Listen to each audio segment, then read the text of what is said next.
Gopi Jana Vallabha Girivara Dhari Jaya Gopi Jana Vallabha Girivara Dhari Jaya Gopi Jana Vallabha Girivara Dhari Jaya Gopi Jana Vallabha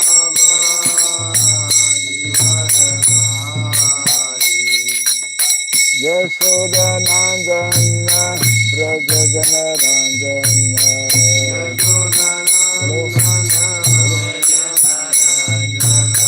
Yasoda Nandana Braja Jana Ranjana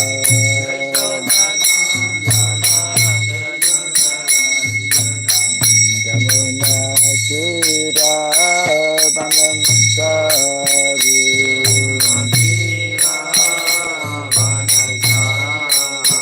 Jamuna Tira Vanantari Jamuna Tira Vanantari Jaya Radha Madhava Kunda Bihari Jaya Radha Madhava Kunda Bihari Jaya Radha Madhava Kunda Bihari Radha Madhava Kunda Bihari Jaya Gopi Jana Vallabha Girivara Dhari Jaya Gopi Jana Vallabha Girivara Dhari Jaya Gopi Jana Vallabha Girivara Dhari Jaya Gopi Jana Vallabha Girivara Dhari Yasoda Nandana Braja Jana Ranjana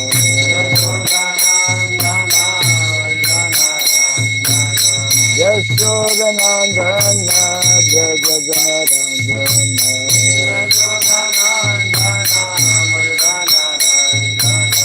Jamuna Tira Vanachari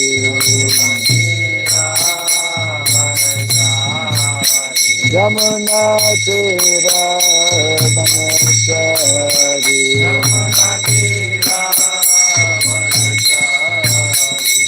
Jaya Radha Madhava Kunda Bihari Jaya Radha Madhava Kunda Bihari Jaya Radha Madhava Kunda Bihari Jaya Radha Madhava Kunda Bihari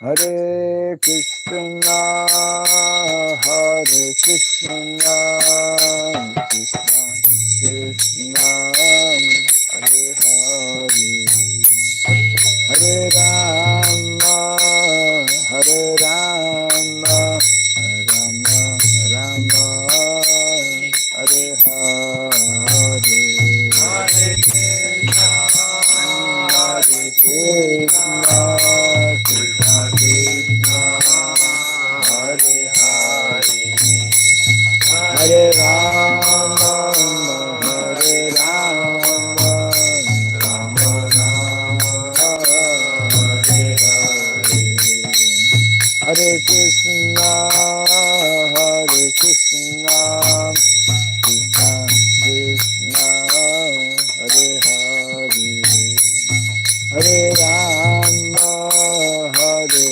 Rama Rama Rama Hare Hare Hare Krishna Hare Krishna Krishna Krishna Hare Hare Hare Rama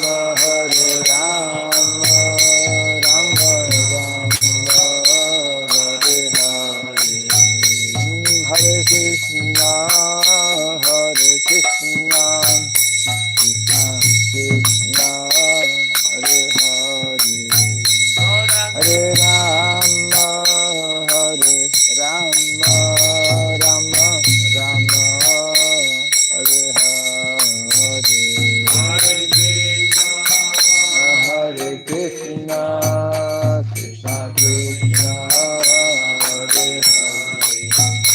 Hare Rama, Hare Rama, Rama Rama, Hare Krishna, Hare Krishna, Krishna Krishna, Hare Hare, Hare Rama, Hare Rama, Rama Rama, Hare Hare.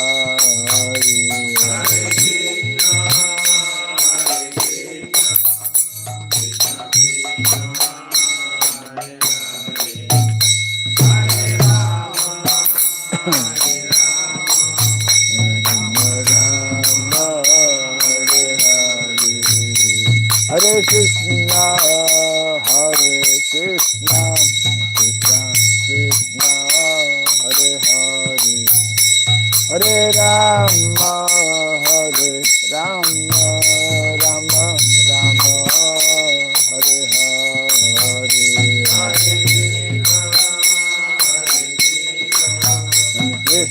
Krishna, Hare Hare, Hare Rama, Hare Rama, Rama Rama, Hare Hare, Hare Krishna, Hare Krishna, Krishna Krishna, Hare Hare, Hare Rama, Hare Rama, Rama Rama, Hare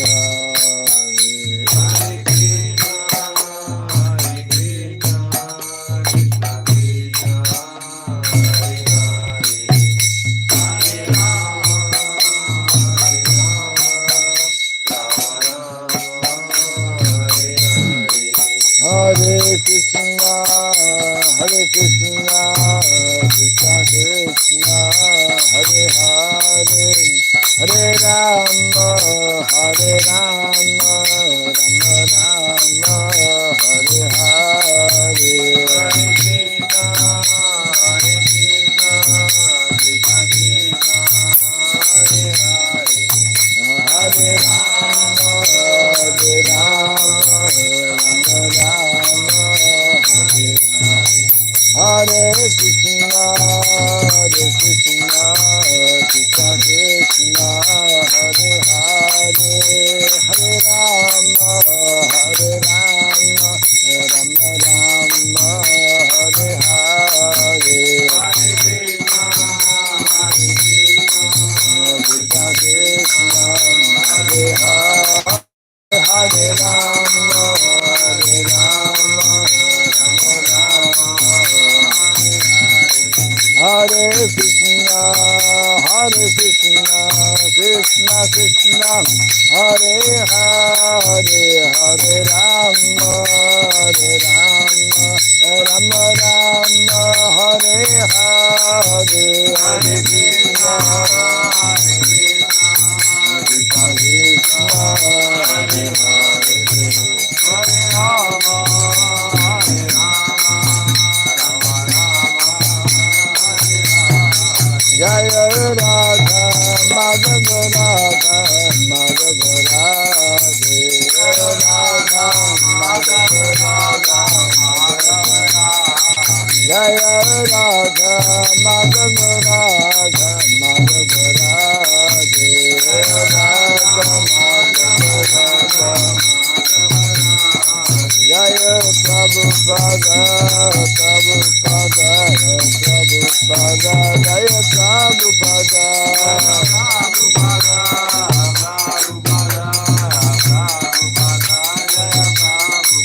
Prabhupada, Jaya Prabhupada, Prabhupada, Prabhupada, Prabhupada, Jai Jai Prabhupada, Prabhupada, Prabhupada,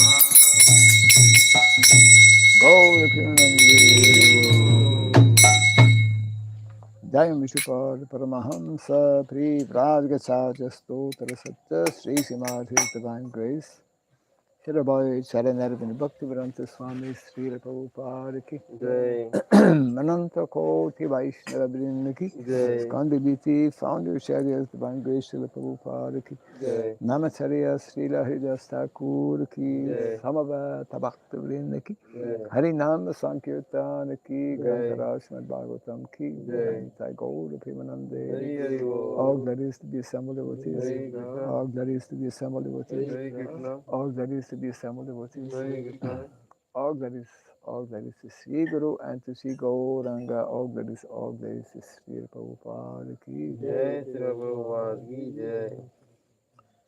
Om Agyanatimirandasya Gyananjana Shalakaya Taksurinmilitam Jena Tasmai Sri Gurave Namaha Sri Chaitanya Manobhistam Stapitam Jena Bhutale Swayam Rupa Kadamahyam Dadati Swapadantikam Vandeham Sri Guru Sri Juta Padakamalam Sri Gurun Vaishnavam Sri Rupam Sagradatam Sahagana Raghunatan Vitam Tvam Sajivam Sadvaitam Savadutam Parijana Sahitam Krishna Chaitanya Devam Sri Radha Krishna Padam Sahagana Dalita Sri Vishakam Sya He Krishna Karuna Sindhu Dinabandhu Jagatpate Gopesha Gopika Kanta Radha Kanta Namostute Tapta Kantana Gaurangi Radhe Vrindavaneshwari Vrishabhanu Suti Devi Pranamami Hari Priye Vansakalpa Tirubhyasya Kripa Sindhu Jaivacha Patitanam Pavanebhyo Vaishnavebhyo Namo Namaha Narayanam Namaskritya Dharam Chaiva Narottamam Devim Saraswatim Vyasam Tato Jayamudiraye. Before reciting this Srimad Bhagavatam, which is a very means of conquest, let us first offer respectful obeisances unto Narayana, the Supreme Personality of Godhead, unto Narayana Rishi, the supremmost human being, unto Mother Saraswati, the goddess of learning, and unto Srila Vyasadeva, the author. Nasta Prayashabhadreshu Nityam Bhagavata Sevaya Bhagavati Tamasloke Bhaktir Bhavati Naistiki. By regularly hearing the Srimad Bhagavatam and by rendering a service unto the pure devotee, all that is troublesome within the heart becomes destroyed or practically to nil, and loving devotional service unto the Supreme Lord, who is praised with transcendental songs, becomes established as an irrevocable fact. Idam Bhagavatam Nama Puranam Brahma Samhitam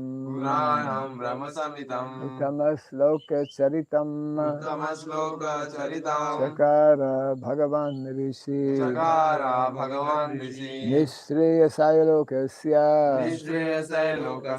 Dhanyam Swasthayanam Mahat.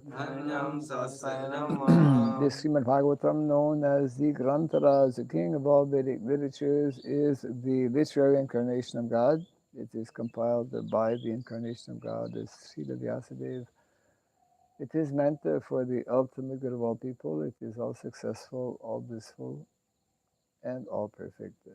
Sri Krishna Chaitanya, Shri Krishna Chaitanya, Prabhu Nityananda, Prabhu Nityananda, Sri Advaita Gadadhara, Sri Advaita Gadadhara, Sri Vasadi Gaura Bhakta Vrinda, Srivasadi Gaura Bhakta Vrinda, Hare Krishna, Hare Krishna, Hare Krishna, Hare Krishna, Krishna Krishna, Hare Hare, Krishna Krishna, Hare Hare Hare, Rama, Hare Rama, Hare Rama, Hare Rama, Rama Rama, Hare Hare, Rama Rama, Hare Hare. Om Namo Bhagavate Vasudevaya, Om Namo Bhagavate Vasudevaya, Om Namo Bhagavate Vasudevaya, Om Namo Bhagavate Vasudevaya, Om Namo Bhagavate Vasudevaya, Om Namo Bhagavate Vasudevaya, Om Surabhyaya Namaha, Om Surabhyaya Namaha, Om Surabhyaya Namaha, Om Surabhyaya Namaha, Om Surabhyaya Namaha, Om Surabhyaya Namaha. Mukham karoti vātalam pāgom langayate girim yatkripatamah bande Sri Gurum Dinataranam yatkripatamah bande Sri Gurum Dinataranam. Hare Krishna. Hare Krishna. Welcome to our morning Bhagavatam class, reading from Canto number 1, chapter 11, entitled Lord Krishna's Entrance into Dvārakā. Text number 32. 32.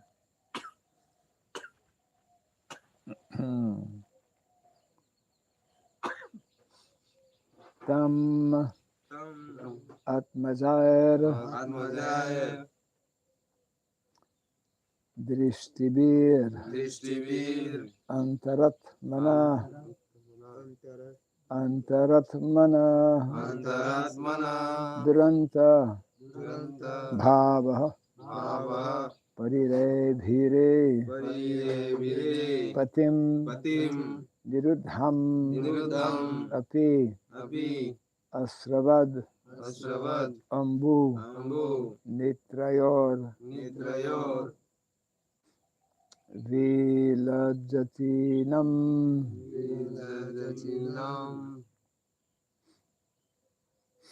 Bhrigu Vrigu Varya Varya Vaiklavat Vaiklavat Tamatmajadrisibir Antaratmana Tamadvajaya Drishtivir Antaratmana Duranta Bhava Parire Bhire Patim Duranta Bhava Parivire Patim Nirudham Apyasravad Ambu Nitrayor Niruddhamasya Prabhunetrayo Vilajatinam Bhrigu Varya Vaiklavat Vijajatinam Vrigavarya Vaiklavat Tamatmajaya Dristibirantaratmana Tamadvajaya Drishtivir Duranta Bhava Paribhire Patim Duranta Bhava Parivire Patim Nirudham Apyasravad Ambu Nitrayor Niruddham Rakshamasmangunetrayo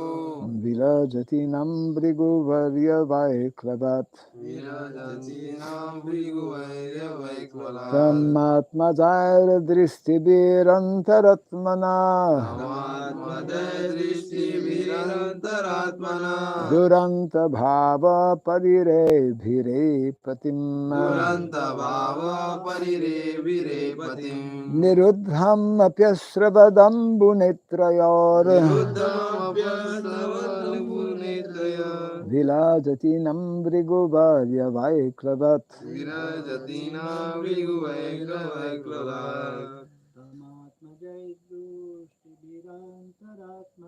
Tamatmajaya Dristibirantaratmana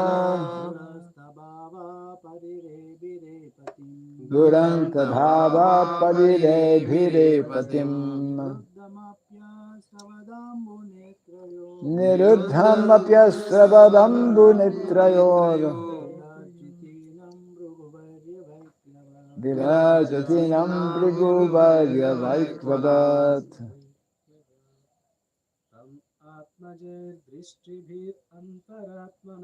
Tamatmajaya drishtibirantaratmana. Duranta bhava parire bhire patim.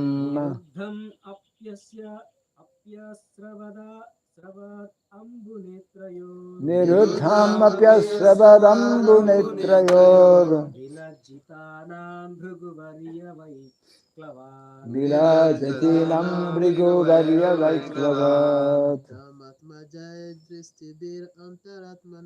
Tamatmajaya drishtibirantaratmana.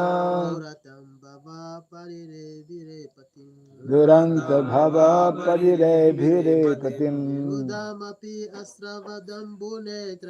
Niruddham apyasravadambu nitrayor. Vikrajatinam briguvarya vaiklavat. Tamatmajaya drishtibirantaratmana.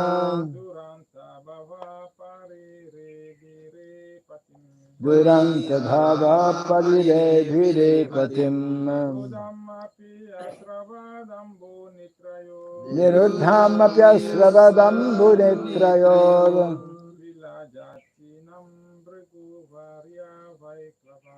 Virajatinam briguvarya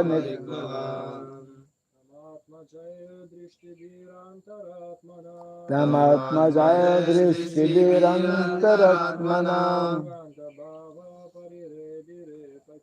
Duranta bhava parire bhire patim.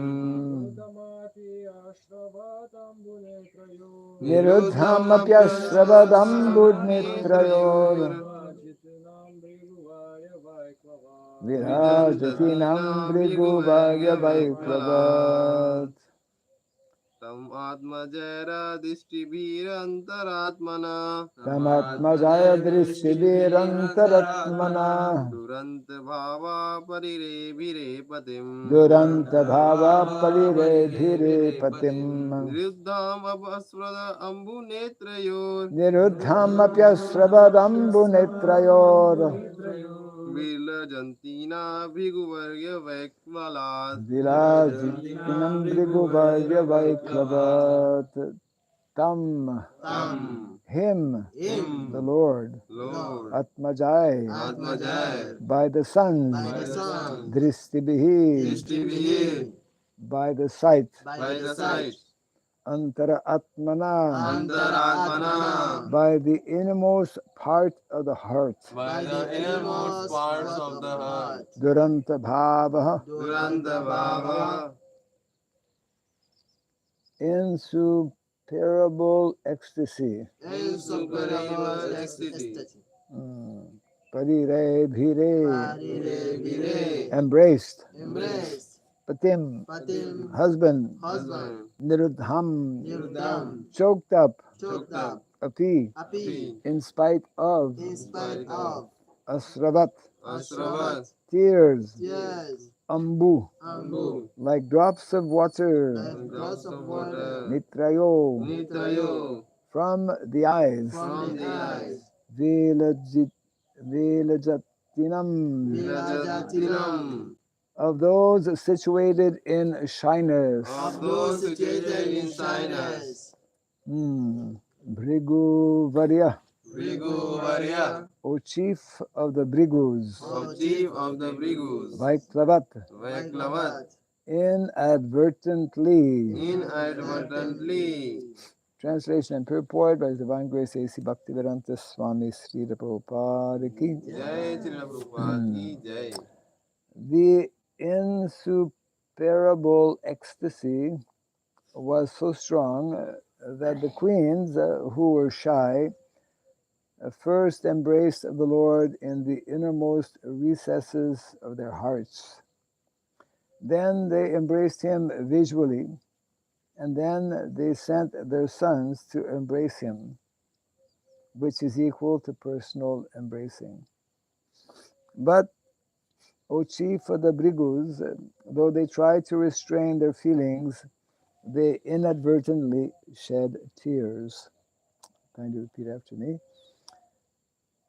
The insuperable ecstasy The insuperable ecstasy was so strong was so strong that the queens that the queens who were shy who were shy first embraced the Lord first embraced the Lord in the innermost recesses in the innermost recesses of their hearts. of their hearts.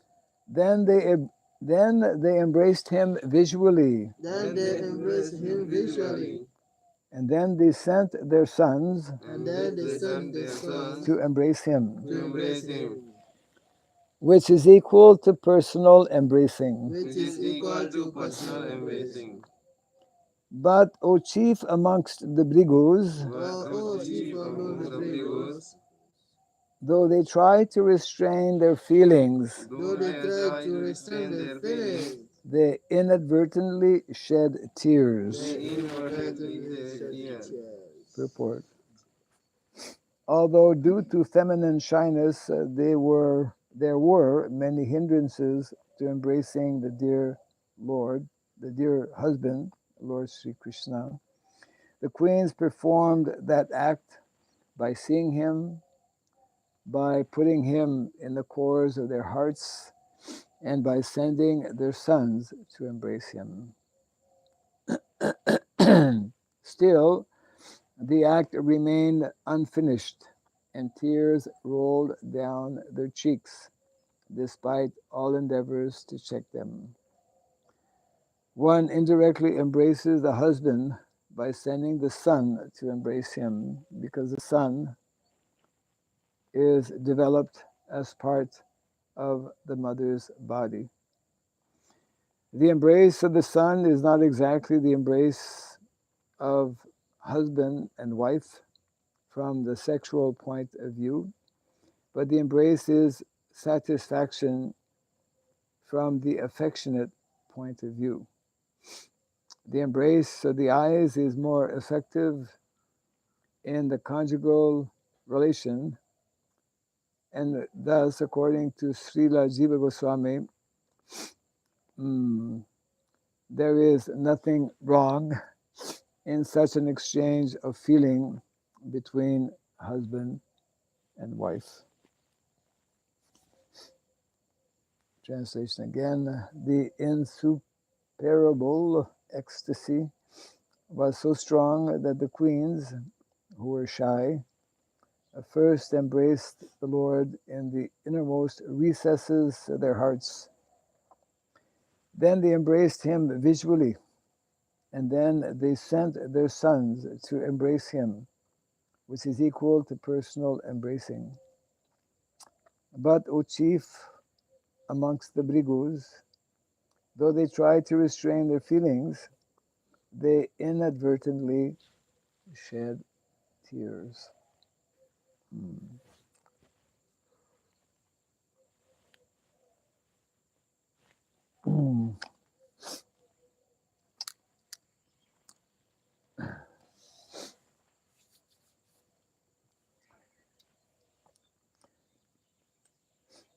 So we have read, and we are again reminded here in the description how by nature women or ladies are meant to have this very important quality of shyness. This quality of shyness actually helps to restrain being overly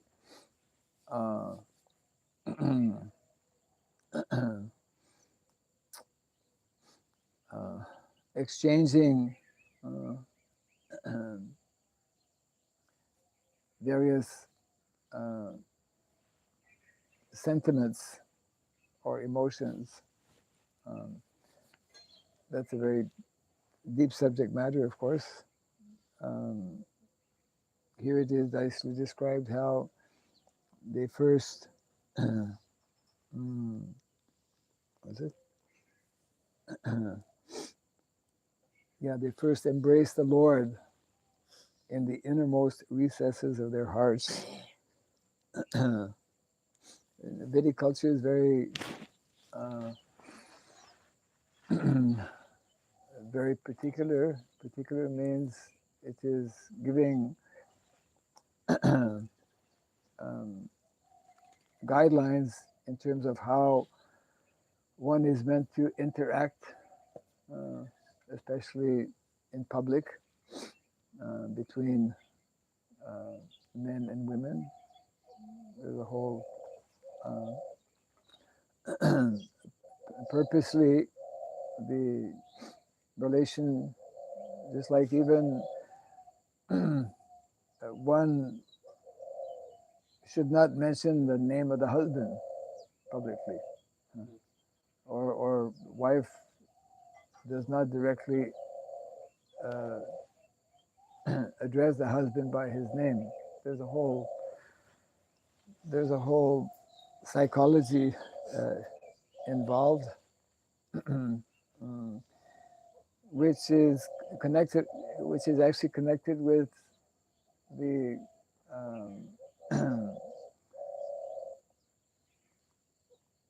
the quality of relationship that is meant to be there between husband and wife, and for that matter, between individuals, which is ultimately meant to reflect our relationship with Krishna. Because the relationship with Krishna is meant to be a very deep, profound, personal, and confidential relationship. It is not meant to be exhibited outwardly so easily.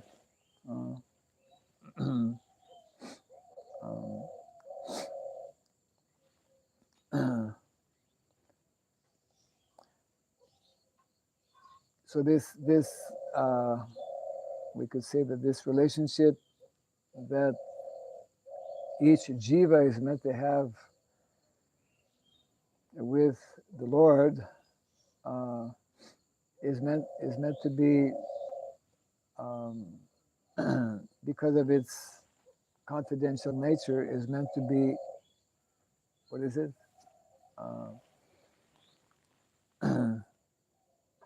We could say hidden or not, just like we have people, we could see this especially in Bengal. Well, the whole Sahaja movement, which is a, we could say, deviation in terms of expressing sentiments.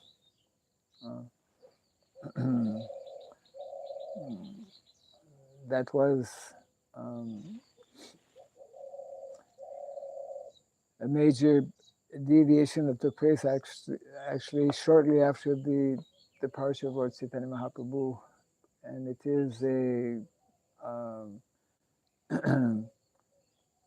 it is a tendency which can be there, which is there, but can be a cause of great disturbance. In other words, there is meant to be, in any relationship, especially in the highest relationship, which is with Krishna, especially in the in the level of the highest rasa. So many sentiments and emotions are naturally exchanged, but they are meant to be, we could say,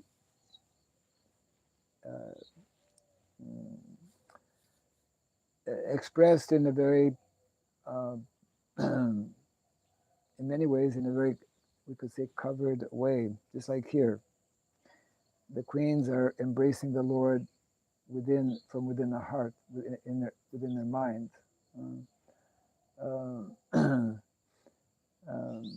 They're not going out and just embracing the Lord in public.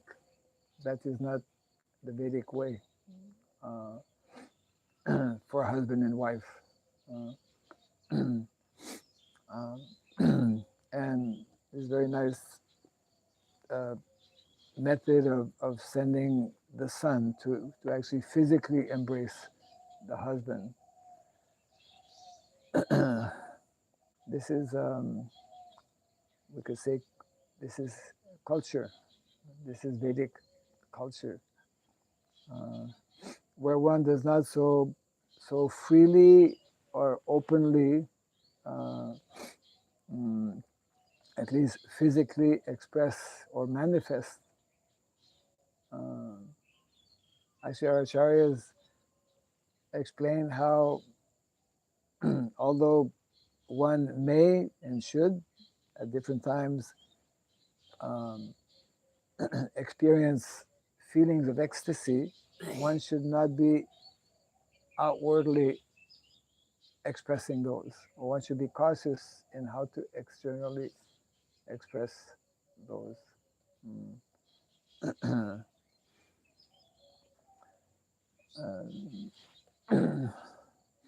So this is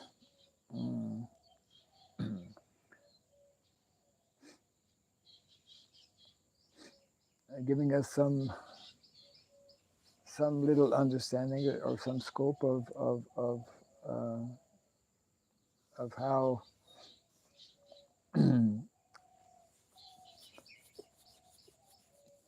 one is meant to deal with one another. Of course, in Vedic culture, Lord Chaitanya Mahaprabhu, he would very regularly and openly embrace his different associates, men, not women. In the modern times, it's like common, isn't it? We see men embracing women. I mean, which is not something that is done, let's say, in the Vedic culture.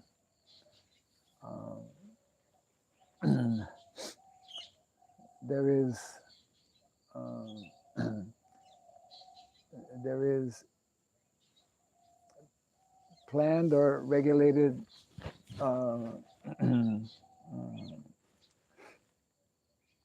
practices that are built in the Vedic culture, so that there is, we could say, a restraint, not only in public but also privately. There is restraint, because that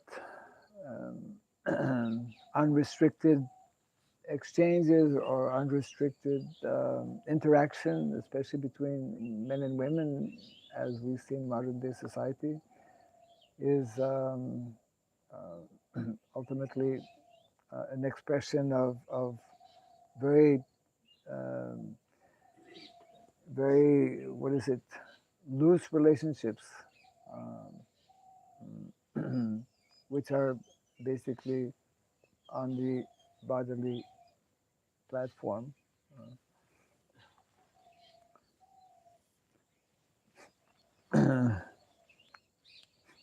That's a whole topic, of course.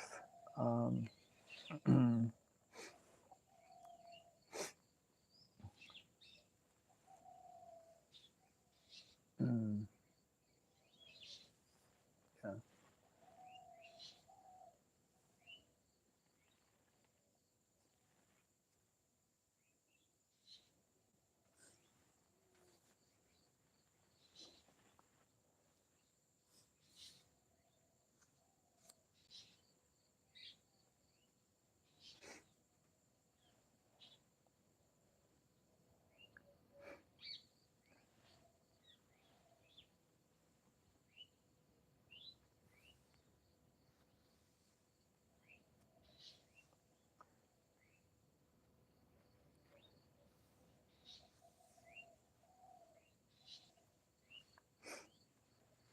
Anyone have some thoughts on this? Yes. Here it is mentioned that, O chief amongst the Bhrigus. Huh? Here it is mentioned in the purport and translation that, O chief amongst the Bhrigus. O chief among the Bhrigus, yes. So who is the chief in that Bhrigus, and who are the Bhrigus? Well, who is addressing who here? I have to go back, I suppose. Whom here addressed? Huh? And to whom here addressed? The Bhrigu. By whom?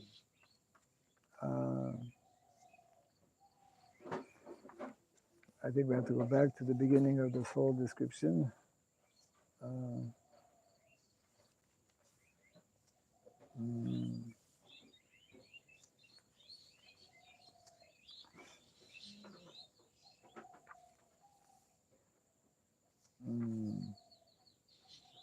Sud Goswami telling all description. Yeah, well, the whole chapter begins with Sutta Goswami addressing who? Addressing the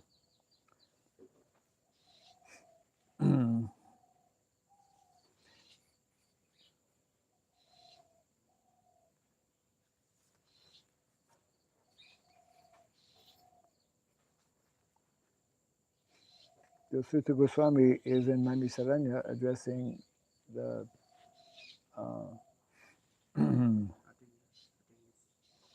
yeah, but who's the chief that he's addressing?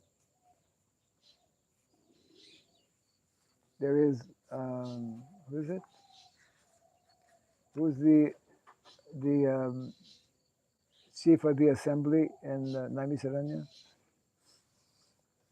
Sutta Goswami. No, he's the speaker. There is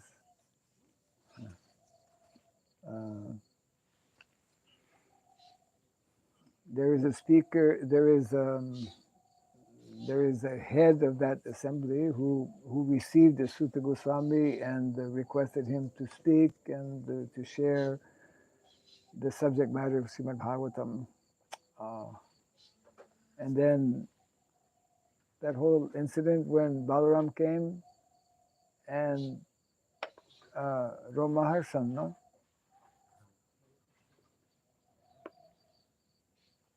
When Balaram came, everyone stood up except Romaharshan, no?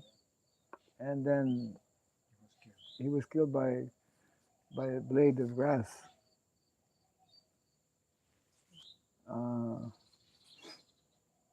So it's like, from verse 1 to 22, it's Sutta Goswami who's narrating this.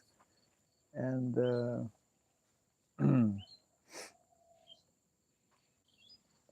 I presume he's addressing that person.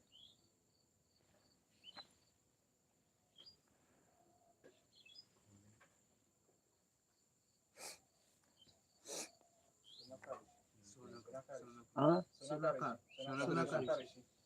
Shaunaka Rishi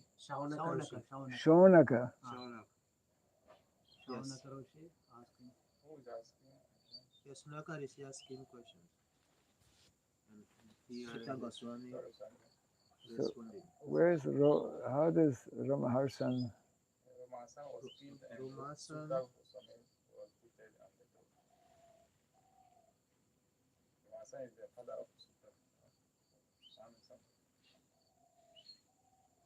Ramaharshan was killed and then? Not Sutta. Shaunaka. Sutta Goswami is the speaker. He's not the head of the assembly. Sutta Goswami had left Naimisaranya and had wandered on the banks of the Ganges where Shukadeva Goswami was speaking the Bhagavatam. And after 7 days, when Parikshit Maharaj was killed by the serpent, he went back from there to Naimisharanya, and he was received, and he was requested to speak what he heard. And so that was the second time that the Bhagavatam was spoken. So um,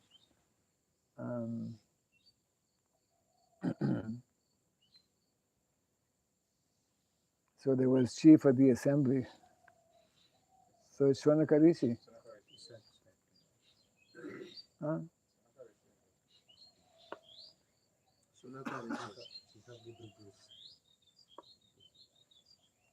So then we can assume that he's addressing the chief of the assembly there. But that is not the main, yes. No, I was going to say that's not the main topic being discussed. But a point of interest still. Yeah.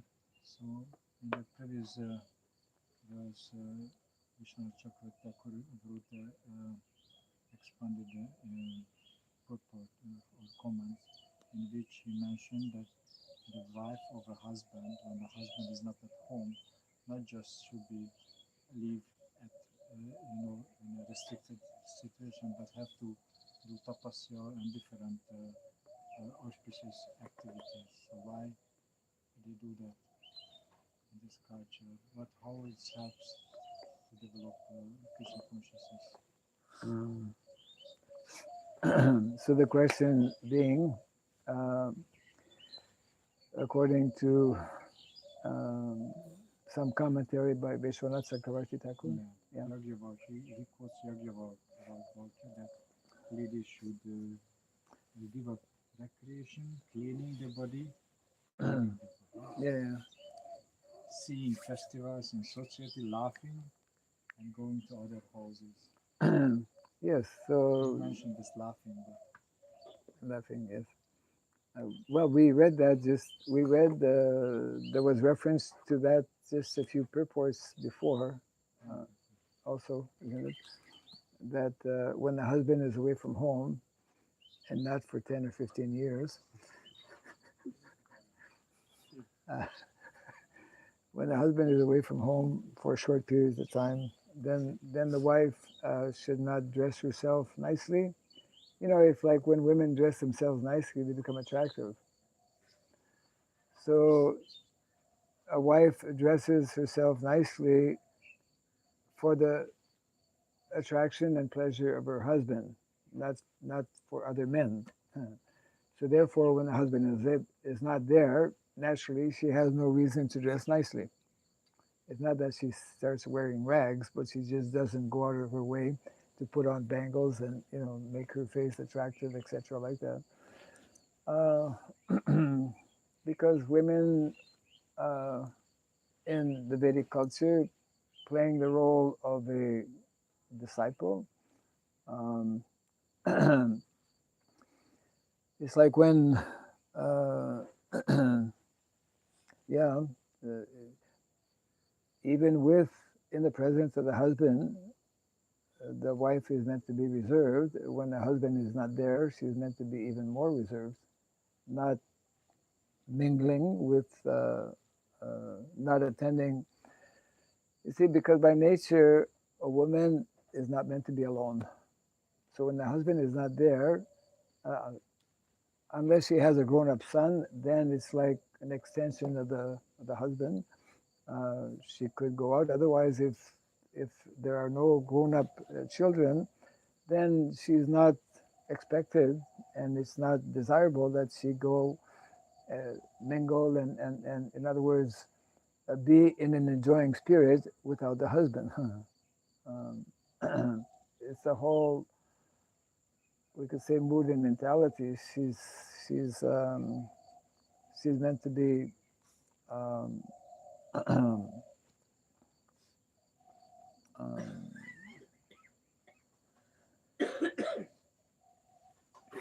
she's meant to be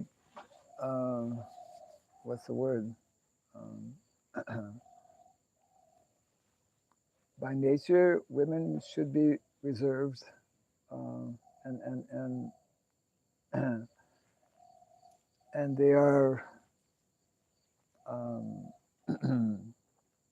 they're not meant to be acting independently and or intermingling liberally with with others. And I guess laughing, why they should not laugh? Well, normally we laugh when we're interacting with uh, people, um, and when we are in the what is it, enjoying mood or happy mood. So if one is reserved, then one will be less engaged in that kind of activity. Um, Well, if you adapt that principle, yes. does it mean that in Krishna consciousness movement, ladies or Matajis, when the husband goes away, for example, for preaching or something, they should not attend the temple programs, or they should not go out to some Sankirtan to distribute books, or what will happen if we accept this principle in our general society? Okay.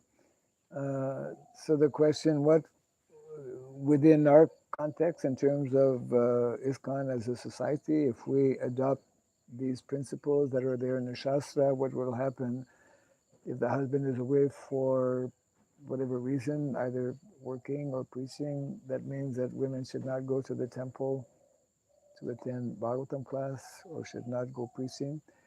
For preaching purposes, I mean, the temple um, is a is meant to be a safe place, safe environment, and that is not like normally. A lady will attend with another lady. Yeah. If the husband is not there, then generally ladies are in a group, should be in a group, actually. It is not advisable that ladies, uh, even in modern day times, actually, although it's not followed, that they travel alone or that they be on their own. So within, let's say, our context, yeah, ladies can go to the temple even if the husband is not there, but generally they'll go with another lady. And, even it's recommended that, the first two devotees who went out on Sankirtan during Lord Chaitanya Mahaprabhu's time were, as we know, Nityananda Prabhu and Haridas Thakur. So even for men, it's recommended that a brahmachari should not travel alone. Brahmachari should travel with another brahmachari. So even more so for women, because women need more protection, being more vulnerable, isn't it? Uh, not not able to physically, for example, defend themselves if some problem arises. So for preaching purposes, um, that is not a problem for ladies. I mean, Prabhupada established that ladies can be engaged. But again, normally they will be preaching with other Matajis. Yeah. And that means that a young man who is started to have a relationship, he should express this desire for her, for his chosen next future wife. I don't know it's good or not. So that would be the custom in his family. So means the young man should express that is the culture which he want to follow if they would be married. Your question is, should Before I? the married, they have a association, for half a year or a year. In that time, they should speak about this topic. Right? not 5 years later the man comes out, hey, you are not shy because you are not following this principle. So yeah, well, we have a long way to go in terms of, let's say, introducing some of these Vedic principles that we read about, some of which may not be so easy to understand, and therefore also not easy to follow. And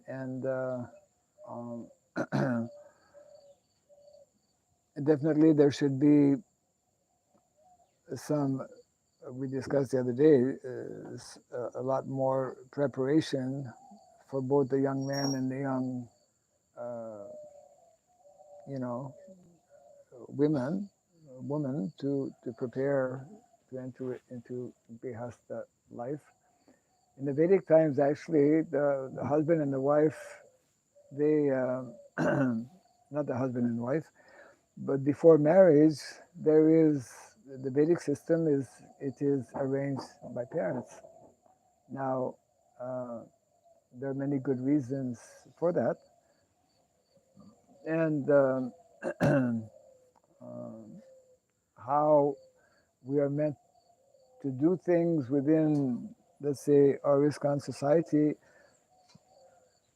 I would say that it's difficult to immediately establish norms unless we know more about and unless also we live out what is meant to be an actual community of devotees,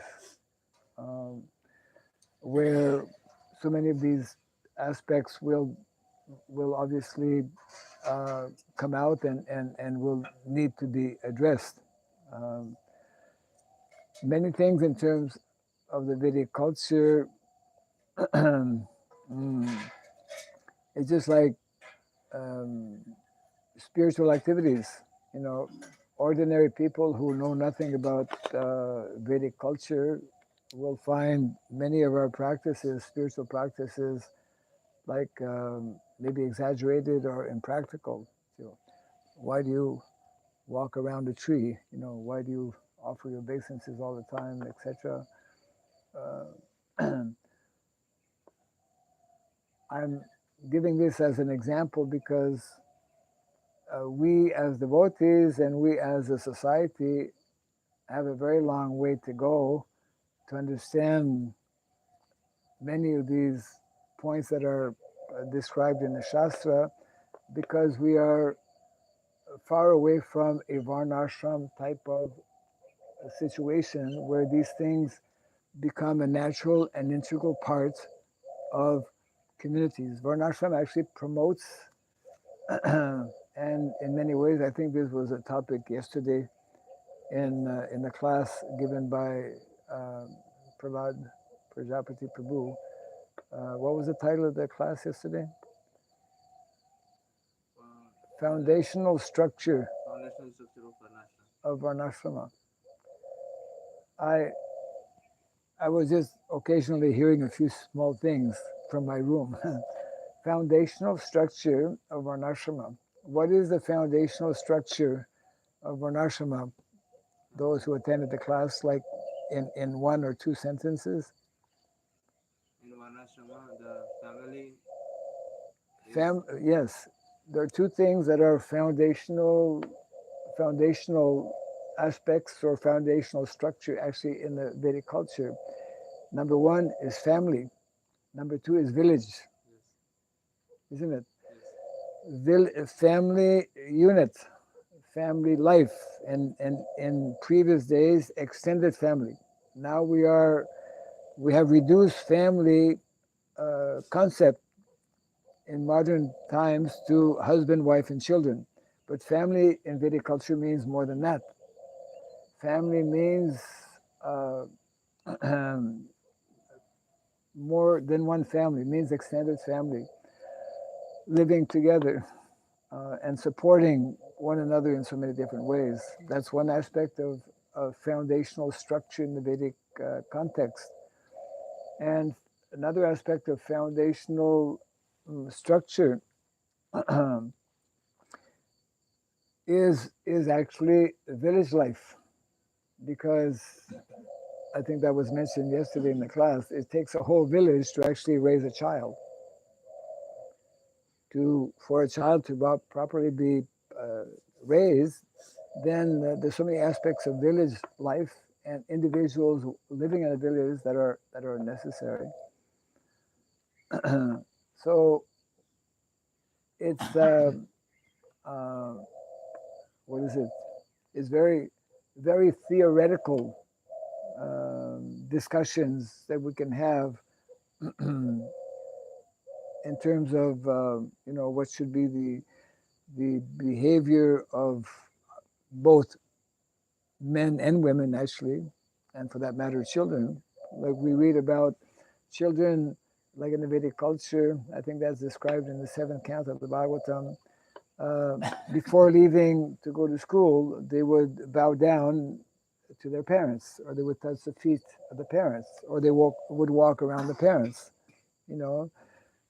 just to get the blessings of the parents.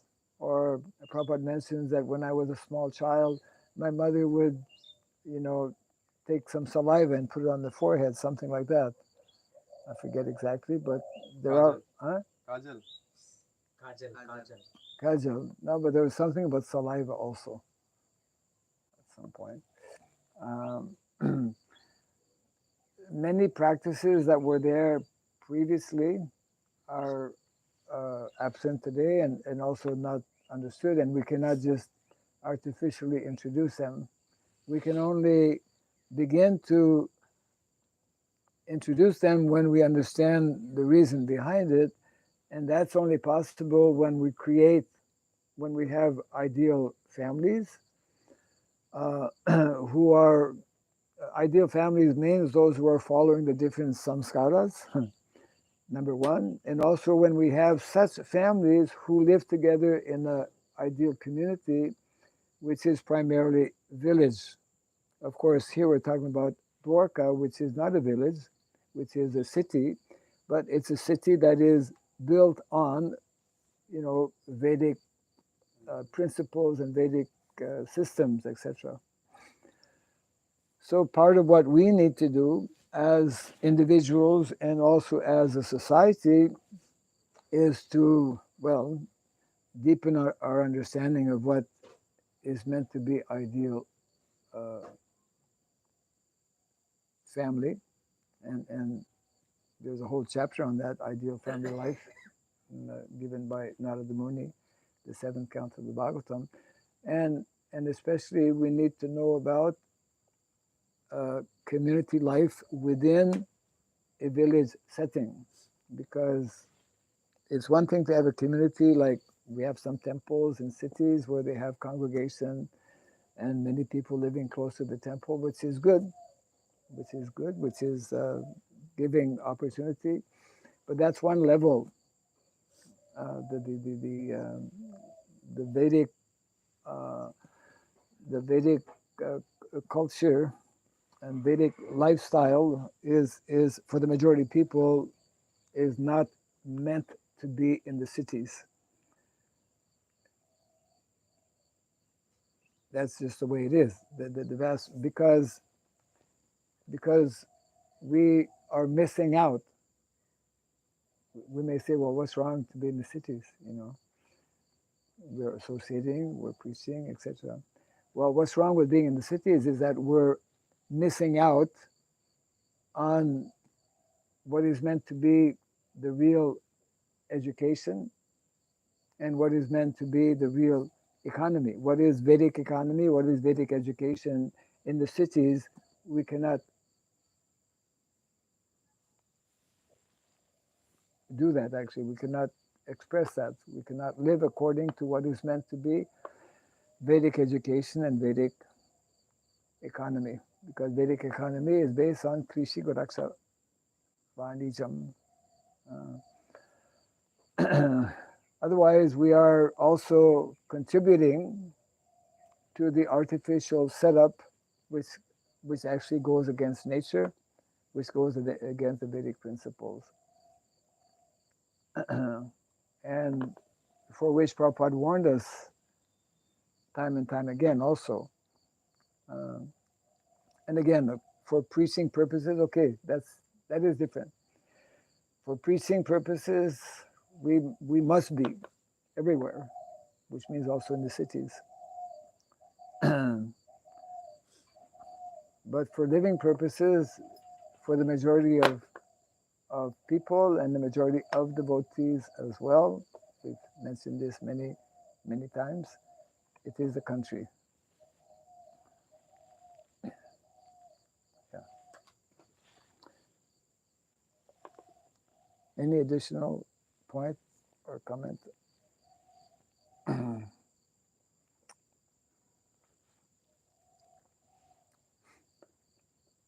If we start to study, and we have in general as yet not started to study, what are the 64 Vedic arts and sciences, we will begin to understand how ignorant we are, how uncultured we are, how off track we are.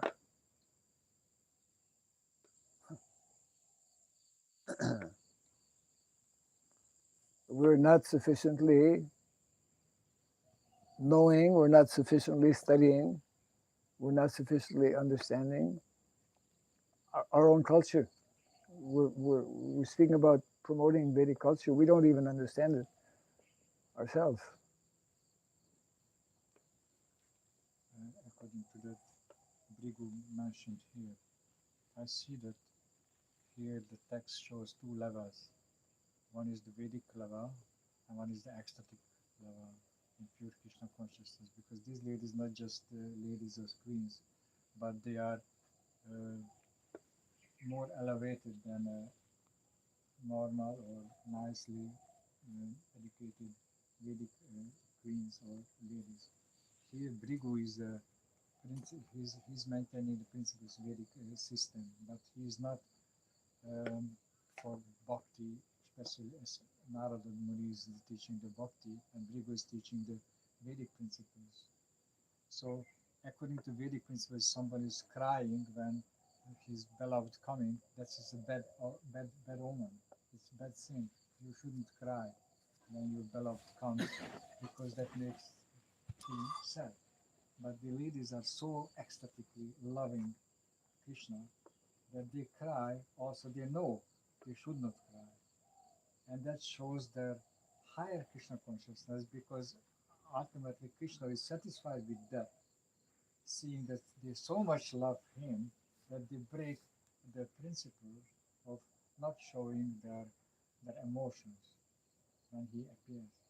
So there is a two level, and the Brigu is that representative of the Vedic principles without bhakti. That's my understanding. That's why here is mentioned the name of Brigu for Shaunaka, who is the head of the Assembly. company in Snaimisharana.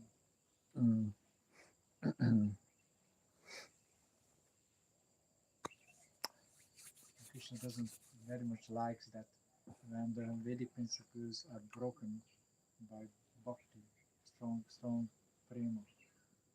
Doesn't like. He likes. Okay. He likes to see that someone is really want to not to break the Vedic system, but they break because of their love, prema. He likes to Spontaneous, yeah. That's the whole basic principle of why he comes to the earth and why he is showing pastimes here like a human being, like Narali. That's very interesting. This one more relishing these pastimes, and there is around there are so many persons who don't understand the prema, but they have to restrict themselves. But still, they cannot sometimes, and that's cause some interesting situation. yeah, for prema. Yes. here, so we can close here.